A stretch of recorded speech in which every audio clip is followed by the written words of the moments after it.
Nabi SAW melihat ada satu orang muhajir dari Mekah, kondisinya susah sekali.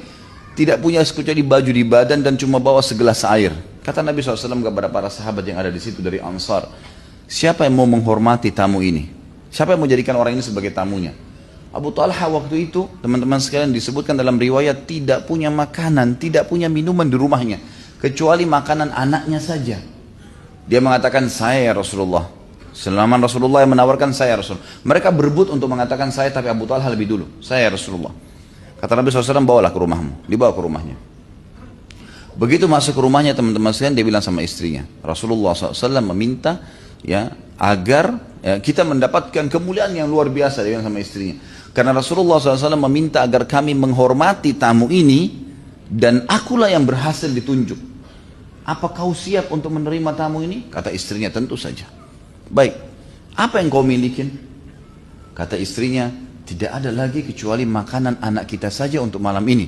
Itu pun kalau ada sisa dari makanan anak-anak kita ini, untuk kita berdua, nggak ada makanan. Kata Abu Talha, kita harus menghormati tamu Nabi SAW. Padamkan lampu agar anak-anak tidur dan mereka melupakan makanannya. Terangkan lampu di ruang tamu agar tamu tahu kita siap untuk menjamunya, dan hidangkan makanan anak-anak untuk dia, untuk tamu ini. Jangan buat kesan kita nggak punya makanan kecuali itu. Kata istrinya, baiklah. Dilakukan oleh istrinya.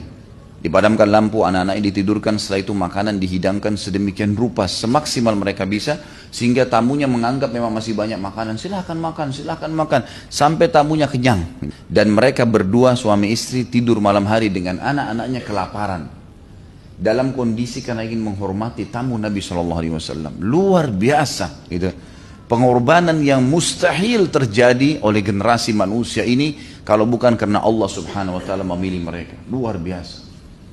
Maka malam itu mereka menginap gitu kan, dalam kondisi kelaparan. Teman-teman sekalian, turun firman Allah Subhanahu wa taala memuji mereka, bahwasanya ada di antara sahabat-sahabat Nabi itu yang yu'thiruna ala anfusihim walau kana bihim khasasah. Mereka memaksakan diri mereka walaupun mereka butuh itu, demi untuk menjalankan perintah Allah dan Rasulnya.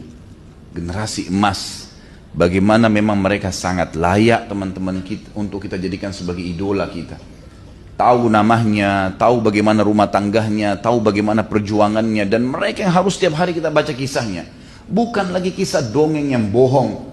Setiap hari sibuk dengan tunggu serial keempatnya, kelimanya, Spiderman, Batman, dan kisah dusta semua. Yang tidak ada sama sekali. Dan itu membuat orang-orang Islam jadi vakum. Tidak mengenang lagi tentang perkembangan agama mereka.